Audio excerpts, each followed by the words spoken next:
அனைவருக்கும் இனிய காலை வணக்கம். தமிழ்நாடு அரசு பள்ளி கல்வித்துறை பொது நூலக இயக்குனர் மற்றும் முதன்மை நூலகர் மற்றும் தகவல் அலுவலர் அவர்களின் சீரிய மேற்பார்வையில் நடைபெற்று வரும் குழந்தைகளுக்கான கோடை கொண்டாட்டம் 2025ஆம் ஆண்டின் தினசரி நிகழ்வுகளின் வரிசையில் இன்று நடைபெறவிருக்கின்ற 17ஆம் நாள் மரம் அறிவோம் என்ற நிகழ்விற்கு சிறப்பு விருந்தினராக வருகை புரிந்துள்ள திருமிகு சிவராமன் ஐயா அவர்களையும் அவரது குழுவினர்களையும் கலைஞர் நூற்றாண்டு நூலகம் சார்பில் வருக வருக என்று அன்போடு வரவேற்கிறோம்.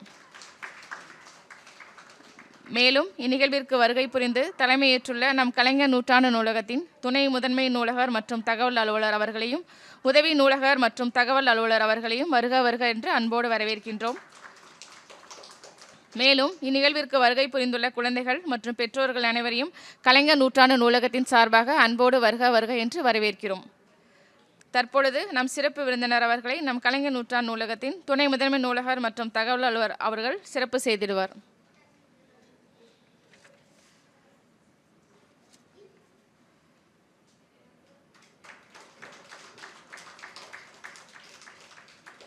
நன்றிங்கய்யா. தொடர்ந்து அறிமுக உரை. இன்றைய நாளில் சிறப்பு விருந்தினராக வருகை புரிந்திருக்கும் திருமிகு சிவராமன் ஐயா அவர்களை வருக வருக என்று அன்போடு வரவேற்கிறோம்.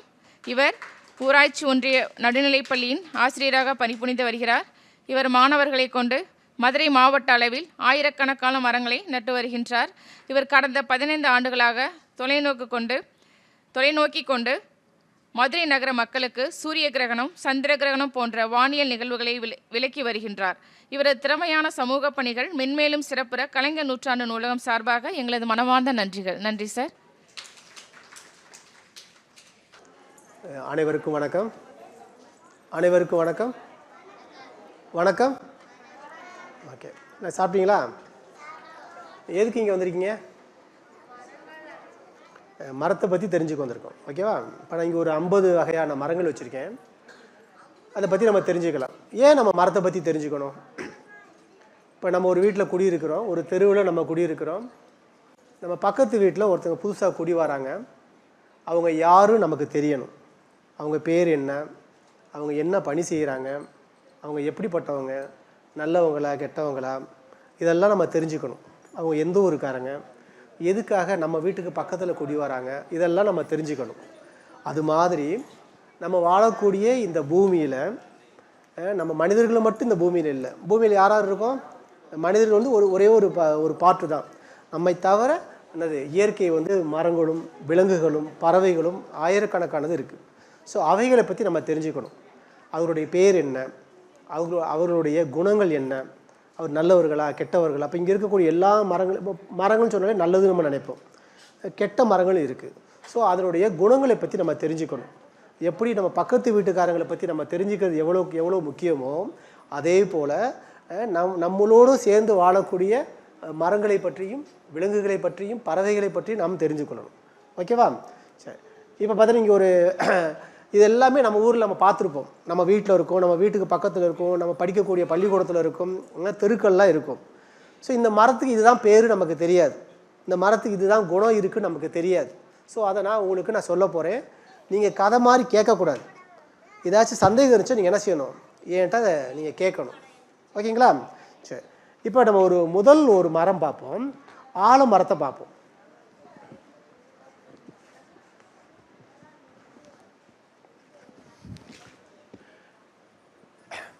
பாருங்களேன், இது வந்து ஆலமரம்.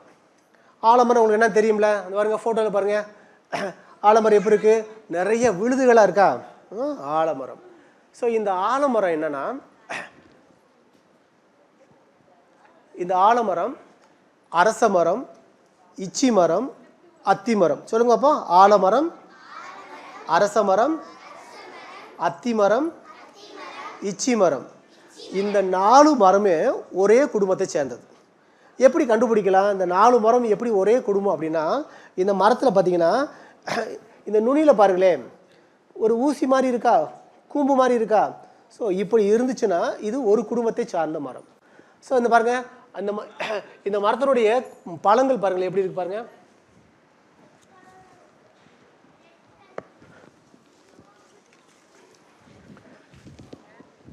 இந்த ஆலமரம் என்ன பண்ணும், இது விழுதுகளை பரப்பும். ஓகேவா? ஸோ இது என்ன பண்ணுன்னா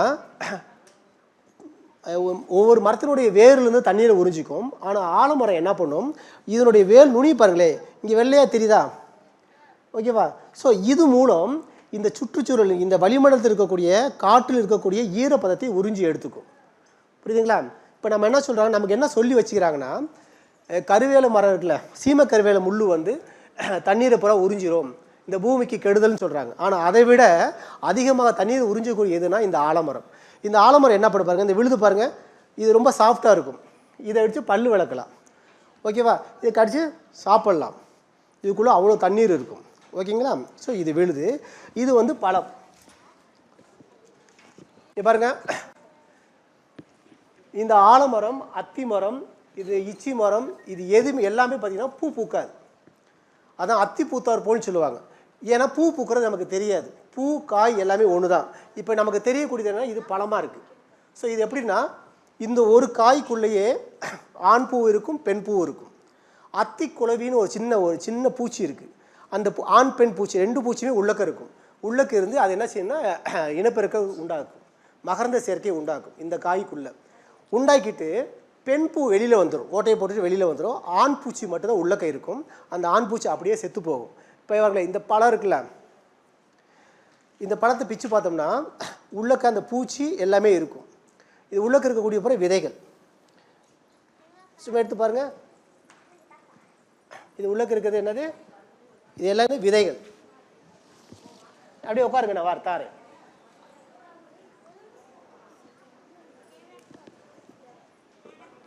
சரி, போதும் போதும் போதும். பாருங்க, இதான் பாருங்களேன், நம்ம வந்து இலக்கியத்தில் அதிவீர ராமபாண்டியன் சொல்றாரு, தெல்லிய ஆளின் சிறு பழத்து ஒரு விதை தென்னியர் கயத்து சிறுமீன் சினையினும். அது மீனுடைய முட்டையை விட ரொம்ப சின்னதாக இருக்குமா இந்த பழத்தினுடைய விதை. பாருங்க, ஆலமரம் ரொம்ப பெருசு, ஆனால் அந்த ஆலமரத்தினுடைய விதை எப்படி இருக்கும்னா, இந்த பழத்துக்குள்ளே இருக்கக்கூடிய அந்த விதை என்னது மீனுடைய முட்டையை விட ரொம்ப சின்னதாக இருக்குமா. ஆனால் அந்த மரம் வந்து எவ்வளோ பெருசாக இருக்கும்னா, யானைகள் வந்து தங்கக்கூடிய அந்த அளவுக்கு இருக்குமா. Next, okay. இப்போ இது வந்து அரச மரம்.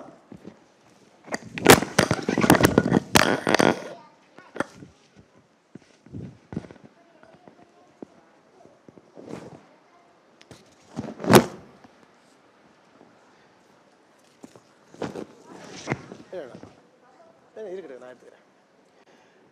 இது வந்து அரச மரம், ஓகே. இது அரச மரம் உங்களுக்கு தெரியுமில்ல, அரச மரம் எப்படி இருக்கும் பாருங்களேன், இது மாதிரி தான் இருக்கும். இது என்ன பண்ணால் மழை பெஞ்சிச்சுன்னா தண்ணி பூரா அதனுடைய காலடியில தான் விழுகும். இலை எப்படியுமே இருக்கும். இந்த இலை எப்படி சுற்றும் அப்படின்னா, நீ காற்றடிச்சிச்சுன்னா மற்ற இலை மாதிரி சுற்றாது, எல்லா இலையும் இப்படி தான் சுற்றிக்கிட்டு இருக்கும். அரச மரத்தில் நீங்கள் அரச மரத்தை அடுத்து நல்லா கவனிங்க. ஸோ எல்லாமே ரெண்டுமே ஒரே குடும்பத்தை சேர்ந்தது. நெக்ஸ்ட் பாருங்கள், அது இளந்தளிரில் இப்படி சிகப்பாக இருக்கும். நெக்ஸ்ட்,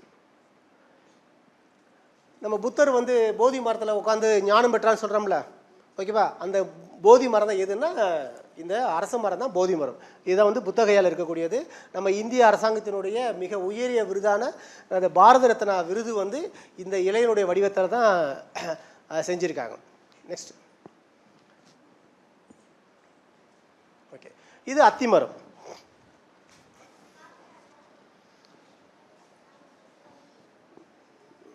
அத்தி எங்கடா இருக்கு, அத்தி பாரு.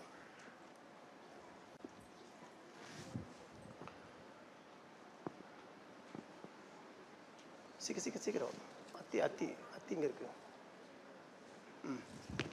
நீங்க இங்க இருக்கு பாருங்க, இதான் அத்தி மரம்.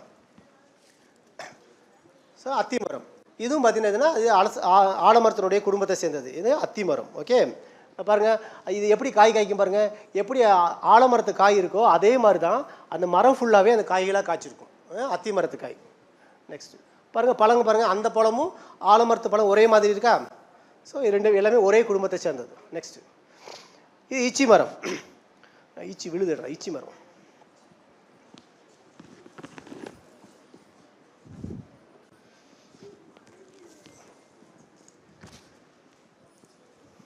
இது இச்சி மரம். இது எப்படி இருக்குன்னா, முருகனுடைய வேல் வடிவத்தில் இருக்கும் இச்சி மரம். இதுலேயும் பார்த்தீங்கன்னா விழுதுகள் வரும். இந்த இச்சி மரத்தில் விழுதுகள் வரும். ஆலமரத்தில் விழுதுகள் வரும். ஆலமரத்து விழுது வந்து மண்ணில் ஊன்றி தனி மரமாக வந்துடும். ஆனால் அந்த இச்சி மரத்தில் வரக்கூடிய விழுது வந்து அப்படியே மரத்தில் தொங்கும், தரையை தொடாது. ஓகேங்களா? இது இச்சி மரம். நெக்ஸ்ட் இந்த பாருங்க, தெரியுதுங்களா? அந்த விழுது வருது பார்த்தீங்களா? அப்படியே விழுது அப்படியே தான் நிற்கும், கீழே தரை வரைக்கும் போகாது. அடுத்து சரி, எடுத்து ஆவி மரம். இந்த பாருங்க, இது பேர் ஆவி மரம். ஆவினா என்னது? ஆவினா என்னது? ஆவினா சொல்லுங்கள். ஆவினா எதை என்ன சொல்லுவோம்? பயப்படுவோம், அப்படி தானே? ஆவினா பேய். சரி, இதுக்கு ஏன் இந்த பேர் வச்சாங்க? இதில் நம்ம ஊர் சேர்ந்த மரம். ஏன் இந்த மரத்துக்கு பேர் ஆவி மரம் அப்படின்னா, இந்த மரம் பார்த்தீங்கன்னா இது காய்க்க ஆரம்பிச்சிச்சுன்னா இது பூக்கும். எப்படி பூக்கும்னா, மரத்தில் எந்த இலையுமே இருக்காது, வெறும் பூக்கள் மட்டும்தான் இருக்கும். அது எல்லா பூக்களுமே பச்சை கலராக இருக்கும், ரவுண்டாக இருக்கும். இந்த பாருங்கள், இந்த பக்கம் இருக்கா, இது பூ, இது காய். இப்படி பச்சையாக இருக்கும். அந்த மரத்தில் இலையே இருக்காது, முழுக்க எப்படி இருக்குன்னா ஃபுல்லாக அந்த காயாக இருக்கும். அடுத்து காஞ்ச உடனே, இது பழுத்த உடனே எப்படின்னா இப்படி மாறிடும். ஸோ மரம் முழுக்க இப்படி தான் காய் தொங்கிக்கிட்டு இருக்கும். இப்போ காற்றடிக்கிறப்ப என்ன ஆகும்? அந்த காய்கள் அப்புறம் அசையும்ல, ஆடும் பொழுது காற்று சல சவுண்டு கேட்கும். அப்போ நம்ம இரவு நேரத்தில் அந்த மரத்து பக்கம் போனோம்னா ஏதோ பேய் வர சவுண்டு நமக்கு கேட்கும். அதனால தான் இந்த மரத்துக்கு பேர் என்னது? ஆவி மரம். ஓகே, இந்த பாருங்க, இது பழுத்தது. ஓகே, நெக்ஸ்ட் அடுத்து இலுப்பை மரம்.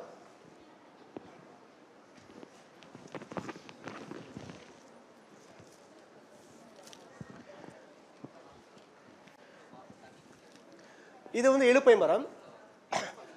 இலுப்பை மரம் வந்து என்ன, சப்போட்டா பழம் சாப்பிட்ருப்போம்ல நம்ம, சப்போட்டா. அந்த சப்போட்டா பழத்தோடு சேர்ந்து அந்த குடும்பத்தை சேர்ந்தது தான் இலுப்பை மரம். ஓகேவா? இந்த இலுப்பை மரத்தை பார்த்தீங்கன்னா அதிகமான பூக்கள் பூக்கும், மழையை வர வைக்கக்கூடியது. இதனோட விதையை எடுத்து என்ன செய்வாங்க அப்படின்னா எண்ணெய் ஆட்டுவாங்க, ஆட்டி சிவன் கோயிலில் வந்து பயன்படுத்துவாங்க. நெக்ஸ்ட்டு இது பாருங்கள், அது காய்க்கும், அப்படியே சப்போட்டா பழம் மாதிரியே தான் இருக்கும். அதில் எடுக்கக்கூடிய விதைகள். நெக்ஸ்ட் பிரவீன்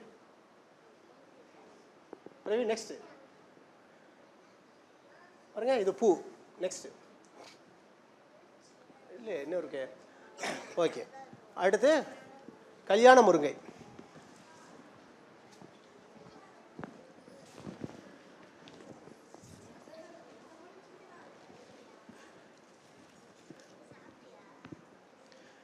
பாருங்க, இது கல்யாண முருங்கை, முள் முருங்கைன்னு சொல்லுவாங்க. இந்த இலை எப்படி இருக்கு பாருங்க, எப்படி இருக்கு? எத்தனை இருக்கு? முருகன் வேல்மார் இருக்கு. மொத்தம் 3 இருக்கா? ஸோ என்ன செய்வோம்னா, இந்து மதத்தில் என்ன சொல்லுவாங்கன்னா பிரம்மன், சிவன், விஷ்ணு அப்படின்னு சொல்லுவாங்க இந்த மரத்தை. கிறிஸ்துவர்கள் என்ன சொல்லுவாங்கன்னா பிதா சுதன் பரிசுத்த ஆவி, பிதா சுதன் பரிசுத்த ஆவின்னு சொல்லுவாங்க, திரியேகர்னு சொல்லுவாங்க. ஸோ ஒவ்வொரு மதத்திலுமே இந்த மரத்தை வந்து இப்படி போட்டுருவாங்க. இது வந்து அழகாக சிகப்பு கலராக பூ பூக்கும். அந்த பூ பாருங்கள் எவ்வளோ அழகாக இருக்குது பாருங்களேன், ரொம்ப அழகாக இருக்கும். இதை வந்து நம்ம ஊரில் வந்து என்ன செய்வாங்கன்னா இந்த இலையை எடுத்து வடை செஞ்சு சாப்பிடுவாங்க. ஓகேவா? கல்யாண முருங்கை பயங்கர முருங்கை இதாக இருக்கும். அடுத்து மகிழ மரம்.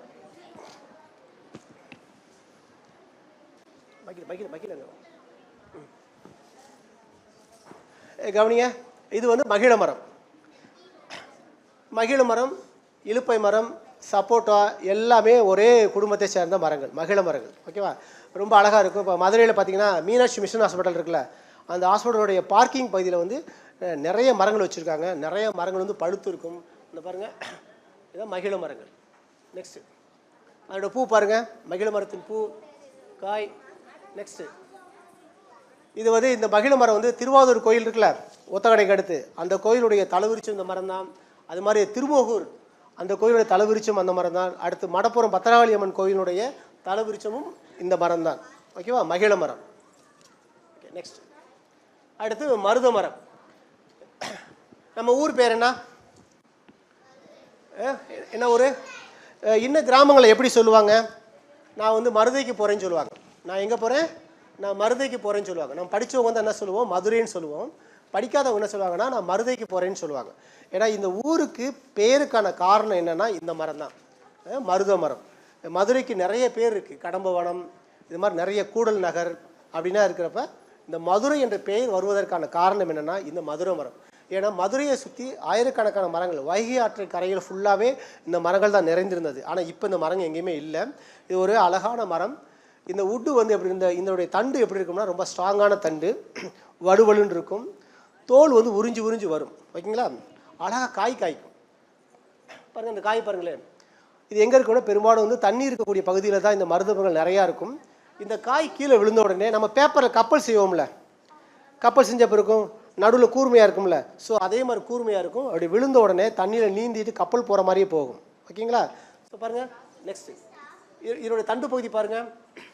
இந்த தண்டு பாருங்களேன், கவனிங்களே, இந்த தண்டு நீண்டு வருதுல்ல, நீண்டு வருதா? ஏன் நீண்டு வருதுன்னா மரம் என்ன பண்ணு அப்படின்னா கீழே விழுகிற மாதிரி இருந்துச்சுன்னா கீழே வந்து காலை வந்து பரப்பிக்கும். இப்போ எலக்ட்ரிக் போல்ட் இருக்கு வச்சுங்களேன், இப்போ சாப்பிட்லாம். இப்போ பஸ்ஸில் வந்து கண்டக்டர் வந்து தன்னை பேலன்ஸ் பண்ண என்ன செய்வார் அப்படின்னா காலை வந்து அகட்டி நின்றுக்குவார். பார்த்துருக்கீங்களா? பஸ்ஸில் கண்டக்டர் டிக்கெட் போடுறப்ப இப்படி பட்டன் அமுக்கிறப்ப கையை பிடிக்க மாட்டார், என்ன செய்வார், காலை அகட்டி நின்றுக்குவார். அப்போ தான் பேலன்ஸ் பண்ணுவார். ஸோ மரம் என்ன பண்ணுன்னா தான் கீழே விழுக போகிற இந்த மரம் பாருங்களேன் சாஞ்சிருக்கா, அப்படியே பெருசாக வளர வளர என்ன செஞ்சிடும், மரம் கீழே விழுந்துடும். உடனே என்ன பண்ணும் அப்படின்னா எங்கிட்டு சாயுதோ அதற்கு எதிர்பக்கத்தில் அந்த கால் மாதிரி உண்டாக்கிக்கும். இப்போ நீங்கள் இந்த படத்தை பார்த்தாலே தெரியுது, மரம் எந்த பக்கம் சாஞ்சிருக்கு, அந்த பக்கம் சாஞ்சிருக்கா. ஸோ அதோட கால் பகுதி எங்கிட்டு வருது பாருங்கள், நம்ம பக்கம் வந்திருக்கா. ஸோ அப்போ மரம் என்ன பண்ணுன்னா எங்கிட்டு சாயுதோ அதுக்கு எதிர்பக்கத்தில் தன்னுடைய காலை பரப்பிக்கும். ஸோ பேலன்ஸ் பண்ணி நின்றுக்கும். ஓகேவா? ஸோ இந்த மரம் தான் வந்து நம்ம மதுரை பெயருக்கான காரணம், அது மருத மரம்.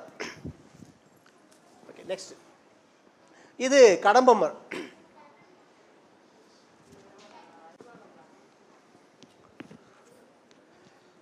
அந்த கடம்ப பூ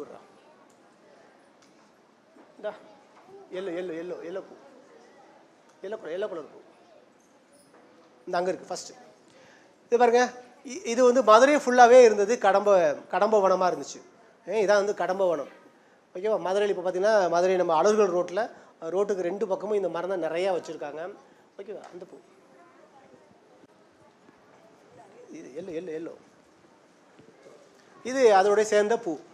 இது ஒரு வகையான கடம்பு. ஓகேவா? நம்ம மீனாட்சி அம்மன் கோயிலினுடைய தலைவிரிச்சம் இந்த மரம் தான், கடம்ப மரம். மீனாட்சி கோயிலுடைய மேற்கு கோபுரம் இருக்குல்ல, மேற்கு கோபுரம் தெரியுமா? மேற்கு கோபுரம் உள்ளக்க நுழைஞ்ச உடனே இடது பக்கத்தில் ஒரு பெரிய மரம் இருக்குது, அது கடம்ப மரம்.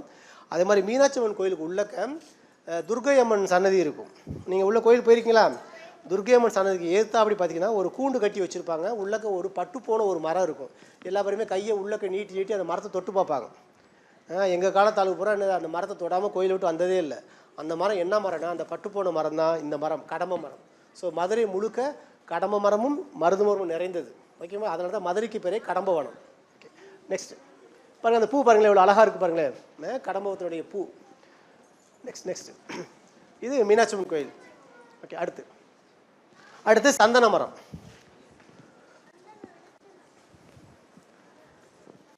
இது சந்தன மரம் நம்ம ரொம்ப பிடிக்கும்ல சந்தன மரம். சந்தன மரம் ரொம்ப காஸ்ட்லியானது. இப்போ சார் கூட கேட்டார், சந்தன மரம் வளர்க்கலாமா அப்படின்னா கேட்டார். கட்டாயம் வளர்க்கலாம், அரசாங்கத்தில் வந்து எந்த தடையுமே இல்லை. வனச்சரத்தில் தான் அதை நீக்கிட்டாங்க. சந்தன மரம் வளர்க்கலாம், செம்மரம் வளர்க்கலாம், தேக்கு மரம் வளர்க்கலாம், எல்லா மரத்தையும் வளர்க்கலாம். வெட்டும் பொழுது விஏஓட்ட பெர்மிஷன் வாங்கணும். ஸோ இந்த சந்தன மரம் மணக்கணும்ல, இந்த இலையை கசக்கி மோந்து பாருங்கள். யாராச்சும் ஒரு பெரிய ஆள் நல்லா கசக்கி மோந்து பாருங்கள், சும்மா மோந்து பாரு, மணக்குதா? கசக்கி மோந்து பாரு, போதும். மணக்கல இல்லை, பேட் ஸ்மெல் அடிக்கும்.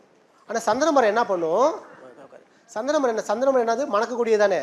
இது என்னென்னா சந்தன மர தண்டுக்குள்ளே நம்ம பென்சில் சைஸ் இருக்கும், நடுவில் கோர்னு சொல்லுவாங்க, நடுவில் இருக்கும். அதுதான் சந்தனம், அதுதான் மணக்கும். மிச்ச மரங்கள் வந்து என்ன செய்யணும், மறக்காது. மதுரை மீனாட்சி காலேஜ் இருக்குல்ல, அந்த காலேஜுக்கு உள்ளே பார்த்தீங்கன்னா ஒரு பழமையான ஒரு பெரிய சந்தன மரம் இருக்குது. ஓகேங்களா? சந்தன மரத்தில் வந்து பழம் பழுக்கும். நம்ம வந்து கருவேப்பிலை பழம் இருக்குது பார்த்தீங்களா, அது மாதிரி வந்து கருப்பாக பழங்கள் பழுக்கும். அதை சாப்பிட ரொம்ப இனிப்பாக இருக்கும். நிறைய பறவைகள் வரும்.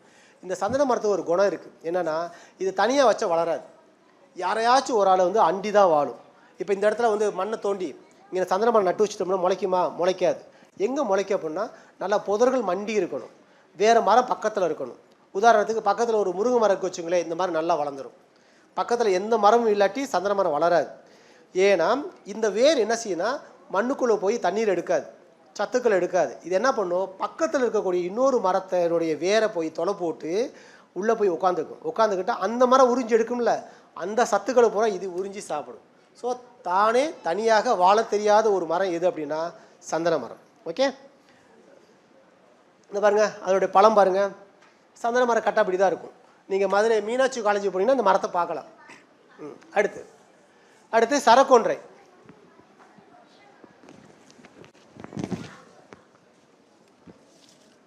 டேய் அந்த சரக்கொன்றை கூடுத்துருவோம். சரக்கொன்றை இந்த அங்கே இருக்கு பாரு. பாருங்க இது சரக்கொன்றை. இந்த இந்த சித்திரை மாதத்தில் வந்து பூ பூக்க ஆரம்பிச்சிடும், பயங்கரமாக பூ பூக்கும்.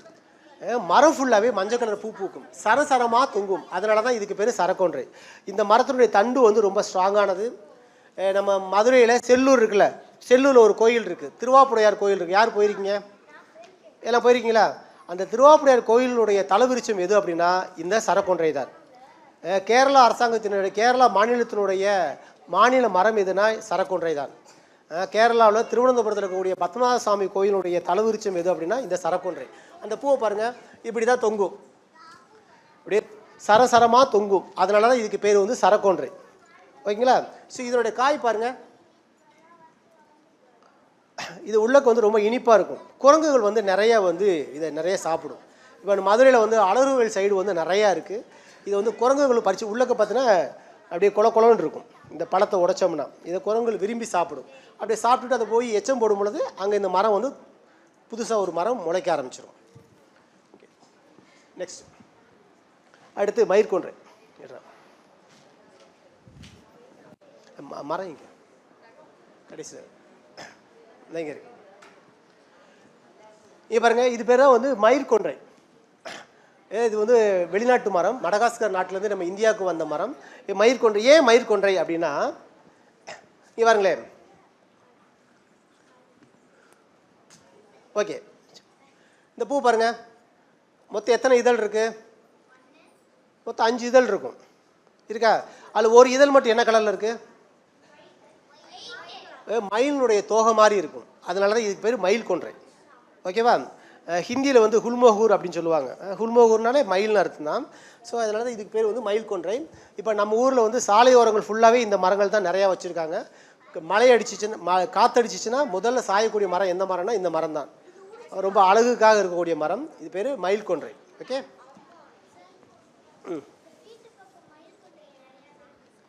இதே தானே? ஓகே,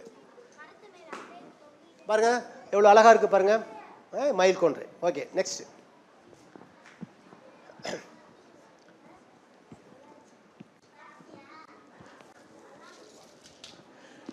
கவனிங்க. இதுதான் வாகை, வாகைப்பூ. அந்த காலத்தில் வந்து போரில் ஜெயிச்சுட்டு வந்தோடனே வாகை சூடவான்னு சொல்லுவாங்கள்ல, சினிமா படத்து பேர் மாதிரி. இதுதான் வந்து யார் ஜெயிச்சுட்டு வராங்களோ அவங்க தலையில் வைப்பாங்க. இப்போ கூட வந்து புதிதாக ஒரு கட்சி ஆரம்பித்த ஒரு நடிகருடைய கட்சி கொடியில் வந்து வாகை மலர் இருக்குன்ட்டு ஒரு விவாதமாக இருந்துச்சு. அது வாகைப்பூ இல்லை, இதுதான் வாகைப்பூ. ஸோ பாருங்கள் வாகைப்பூ எப்படி இருக்கு பாருங்கள். அந்த பூ பாருங்கள் பச்சையும் வெள்ளையும் கலந்த கலராக இருக்கா. ஸோ இது வாகை. இதனோட காய் இப்படி தான் இருக்கும். இன்னொரு வாகை ஒன்று இருக்குது. இதை பார்த்தீங்கன்னா இது வந்து வாகை மரம். இது வந்து இயல் வாகைன்னு சொல்லுவாங்க. இதான் நம்ம ஊர் மரம். இதே மாதிரி இன்னொரு வெளிநாட்டு மரம் ஒன்று இருக்குது. இந்த பூ பாருங்க, 2 பூ ஒரே மாதிரி இருக்கா? ஆனால் கலர் மட்டும் எப்படி இருக்கு? வித்தியாசமாக இருக்குது. இது வெள்ளையும் பச்சையுமா இருக்குது. இது என்ன இருக்குது? வெள்ளையும் பிங்க் கலரில் இருக்குது. ஸோ இது இயல் வாகை, இது அயல் வாகை. அயல்னா வெளிநாட்டு வாகை. ஸோ இது பேர் என்னென்னா தூங்கு மூஞ்சி வாகைன்னு சொல்லுவாங்க. தூங்கு மூஞ்சி மரம். என்ன தூங்கு மூஞ்சி மரம்? சூரியன் இல்லாட்டி இந்த மரம் என்ன செய்ய ஆரம்பிச்சிடும்? தூங்க ஆரம்பிச்சிடும். ஸோ இது அப்படி இருக்காது, இது எப்பயுமே இருக்கும்.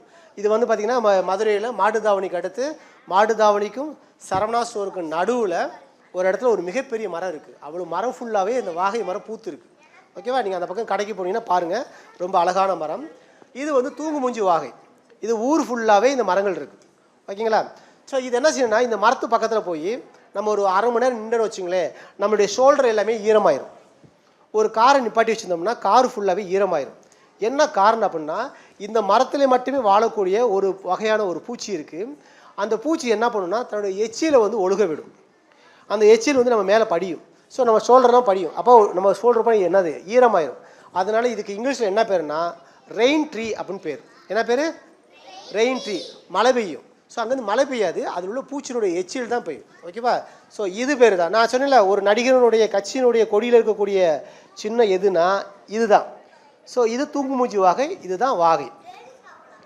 நெக்ஸ்ட் இது நுணா. நுணா இடா கீழே கீழே கீழே இந்தாங்க, அங்கே இருக்கு நுணா. செடி இருக்குமே, செடி செடி செடி எடுத்துட்டோம். மரம் மரம் இருக்கு, மரம் பாரு, மரம் பாரு, சின்ன மரமாக இருக்கும். கவனிங்க, இது பாருங்க, இதான் நுணா. இன்னொரு பேர் மஞ்சனத்தின்னு சொல்லுவாங்க. நுணா, மஞ்சனத்தி. சில காயை பாருங்களேன், ரொம்ப பார்க்க ரொம்ப அழகாக இருக்கும். நோனி பழம் சொல்லுவாங்கள்ல, ஸோ அதனுடைய வகையை சேர்ந்தது தான். இதோட பெருசாக இலையாக இருக்கும், பெரிய பழமாக இருக்கும். தெரியுதுங்களா?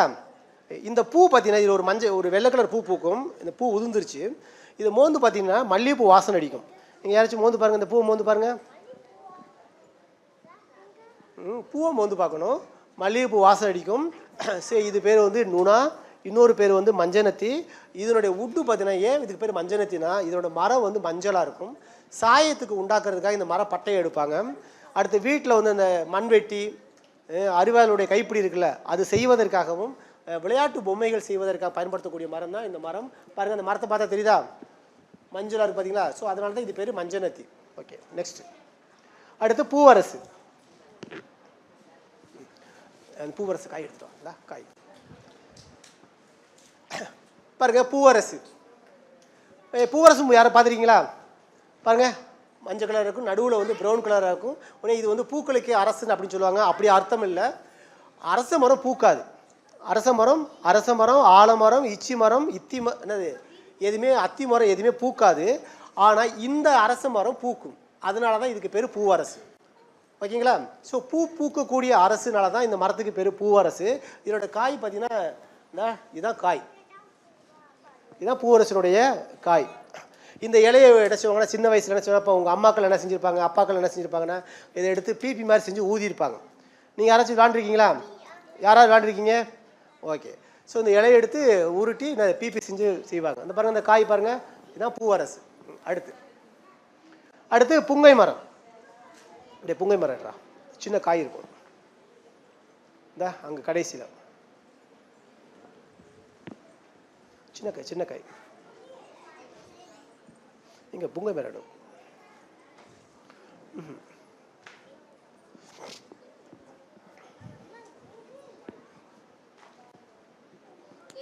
புங்கை புங்கை புங்கை மரம்.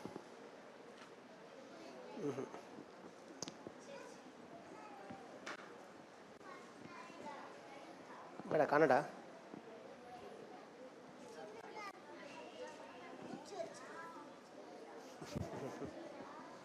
அரச மரம், ஆலமரம். சரி, நெக்ஸ்ட் வைக்க.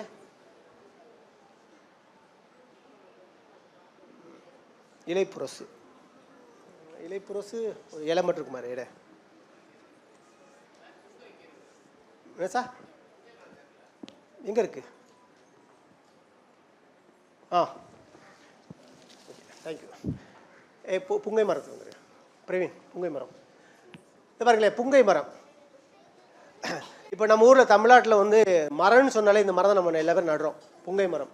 இந்த புங்கை மரத்தில் பார்த்தீங்கன்னா பார்க்கறதுக்கு இலை ரொம்ப அசிங்கமாக இருக்கும். பார்த்துருக்கீங்களா? இதில் பூரா வந்து இலையில பார்த்தீங்கன்னா பூரா அப்படியே புள்ளி புள்ளியாக இருக்கும், குமிழாக இருக்கும். அந்த இலையில பார்த்தீங்கன்னா அப்படி காஞ்சி இருக்கும். இந்த காஞ்சி இருக்கும் பார்த்தீங்களா? இது ஏன் அப்படின்னா, இந்த இலையில ஒரு வகையான பூச்சி இருக்குது. அது என்ன பண்ணும், அந்த இலையை போய் இப்படி சுரண்டி அதில் உட்காந்து முட்டை போட்டுக்கும். முட்டை போட்டோன்னு இந்த மரம் என்ன பண்ணுன்னா, நமக்கு உடம்பு காயமாயிருச்சு அப்படின்ட்டு என்ன செய்யும், ஒரு லேயரை உண்டாக்கி அந்த பள்ளத்தை மூடிடும். இப்போ உள்ளக்க முட்டை இருக்கா, முட்டைக்கு மேலே ஒரு லேயர் வந்துடுதா. ஸோ உள்ளக்க வந்து சூரிய வெளிச்சம் வந்து அதிகமாக உள்ளே போகாதனால அந்த முட்டை என்ன செய்ய ஆரம்பிச்சுன்னா பொறிச்சு பூச்சிகள் வர ஆரம்பிச்சிடும். ஸோ அதனால தான் இந்த புங்கை மரத்தில் பூரா இலையில் அப்படி இருக்குது. ஓகேங்களா? ஸோ புங்கை மரத்தில் வந்து ஒரு அருமையானது. அந்த பூக்கள் ரொம்ப அழகாக இருக்கும். இந்த பாருங்கள், அந்த இலையில பாருங்கள், தெரியுதா? ஸோ அது ஃபுல்லாகவே அந்த பூச்சி வந்து முட்டை போட்டது தான். ஓகேங்களா? ஓகே, அடுத்து நெக்ஸ்ட். அது காய் பாருங்கள். நெக்ஸ்ட். ஓகே, புரசு. புரசுங்கடா, சின்னதாக இருக்குடா. இங்கே இருக்குது.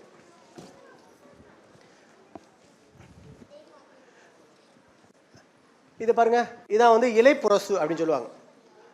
உங்கள் அம்மா அப்பா காலத்தில் ஒரு சினிமா பாட்டு வந்திருக்கும், ஓகேவா?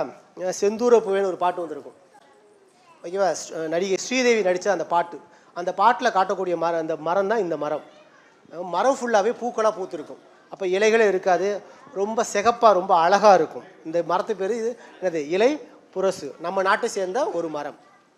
நிகழ்த்துவதற்கு ஒப்புதல் வழங்கிய பொது நூலக இயக்குனர், முதன்மை நூலகர் மற்றும் தகவல் அலுவலர் அவர்களுக்கும், இந்த நிகழ்வில் திரளாக கலந்து கொண்ட பெற்றோர்களுக்கும் குழந்தைகளுக்கும் கலைஞர் நூற்றாண்டு நூலகத்தின் சார்பாக மிக்க நன்றிகளை தெரிவித்துக் கொள்கிறோம். நாளைக்கு வந்து யாவரும் இசைக்கலாம் என்ற இசை பயிற்சி இருக்குது, எல்லாரும் கலந்துங்க. Thank you sir. Okay thank you sir.